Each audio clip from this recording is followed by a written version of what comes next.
बांग्लादेश में हिंदू युवक दीपचंद्र दास की निर्मम हत्या को लेकर देश भर में आक्रोश है। इसी कड़ी में नागपुर में भारतीय जनता पार्टी की कामगार आघाड़ी ने जिला प्रशासन के माध्यम से केंद्र सरकार से सख्त कार्रवाई की मांग की है। बांग्लादेश में हिंदू समुदाय के खिलाफ बढ़ती हिंसा का एक और गंभीर मामला सामने आया, जहां 18 दिसंबर 2025 की रात बांग्लादेश के मयमनसिंह जिले के भालुका उपजिला में रहने वाले 25 वर्षीय हिंदू युवक दीपचंद्र दास की भीड़ द्वारा पीट-पीटकर हत्या कर दी गई।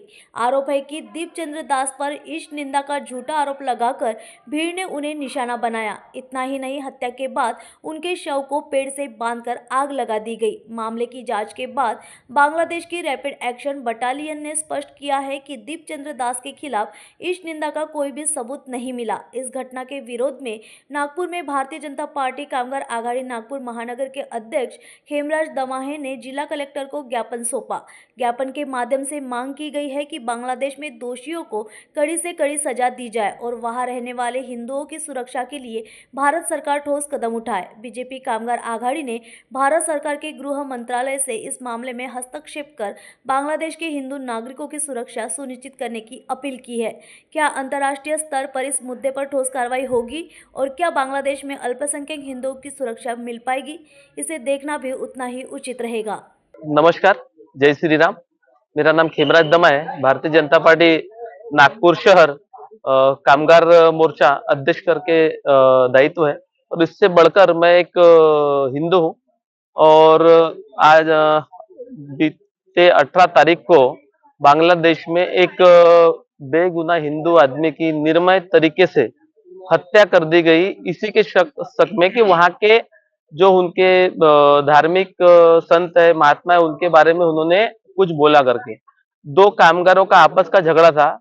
एक कामगार ने उस हिंदू व्यक्ति के ऊपर में झूठा आरोप लगाया कि उन्होंने हमारे भगवान के लिए गलत विषय किया करके, और वो गलत विषय के चलते वहां के जो कट्टरपंथी है, वहां के जो कट्टरपंथी लोग हैं, उन्होंने हमारे जो हिंदू बांग्लादेश में अल्पसंख्यक की श्रेणी में आते हैं, उनके साथ में जो बर्बरता से उनकी हत्या की गई है, उस हत्या के विरोध में हम आज नागपुर कलेक्टर ऑफिस में आकर माननीय कलेक्टर साहब को निवेदन दिया है कि बांग्लादेश में जो अल्पसंख्यक हिंदू है या जो भी वहां पे अल्पसंख्यक है, उनकी सुरक्षा के लिए भारत सरकार, महाराष्ट्र सरकार एक ऐसी कोई कमेटी बनाए और बांग्लादेश के जो यहाँ पर विदेश मंत्रालय के जो लोग हैं, उनके ऊपर में कड़ी कार्रवाई करे और एक कड़ा संदेश भेजे कि उन बेगुनाहों के अल्पसंख्यकों की रक्षा कैसे की जाए।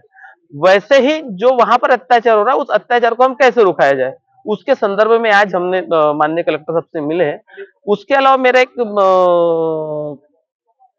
कड़ाई से यह है मेरा निवेदन कि जो भारत देश में अल्पसंख्यक रहता है वो एकदम सुरक्षित है। यहाँ पर अपना कारोबार कर रहा है, अपना धर्म सबका प्रचार कर रहा है, उसको यहाँ कोई खतरा नहीं है।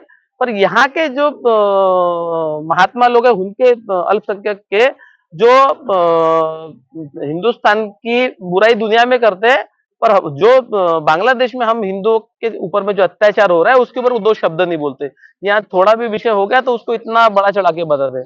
वहां पर एक बेगुनाह की निर्मम तरीके से हत्या हुई है, हम उसका निषेध करते हैं और भारत सरकार से निवेदन करते हैं कि उन पर कड़ी से कड़ी कार्रवाई की जाए। मैं एडवोकेट राजेश तिवारी 18 तारीख को, जैसे कि हमारे भाई साहब ने बताया और आप सभी जानते ही हैं, मानव जाति के ऊपर जो बहुत ही निचले स्तर का दर्जे का जो हत्या की गई है, तीर तीर करके उसके मारा गया है, जला के, मार के, पीट के, शोषण करते हुए। स्वर्गीय श्री दीपू चंद्र दास, ये आपका हमारा ही भाई है। अल्पसंख्यक बोल के जो बांग्लादेश में रह रहे हमारे हिंदू भाई, भारत सरकार बहुत हो चुका, 24 मोदी जी हमारे भाइयों को भारत आने के लिए रास्ता दे या कुछ उचित कार्रवाई करे या सर्जिकल स्ट्राइक करे और हमको न्याय दे। जिस तरीके से इनको मारा गया है, आप सभी जानते हैं, इसके पहले भी ये सब हुआ था और आगे भी हो रहा है। उन्हीं के लोग हमारे साथ रह के मजे कर रहे हैं और हमारे भाई वहां पर जल रहे हैं, जला के मार दिए जा रहे हैं। इन कट्टरपंथी जिहादियों के लिए सख्त सख्त कानून महाराष्ट्र सरकार भी बनाए और नरेंद्र मोदी से भी मेरा यह है निवेदन कि वो भी कुछ करे इस विषय में। कलेक्टर साहब ने हमको बहुत जल्दी, इसमें हमने उनसे आग्रह किया, 2 मिनट में उन्होंने हमें ये विषय के लिए तत्परता दिखाई और अपनी कटिबद्धता दिखाई। इससे जान पड़ता है कि वो बहुत अच्छे व्यक्ति है। मैं उनका बहुत धन्यवाद करता हूँ।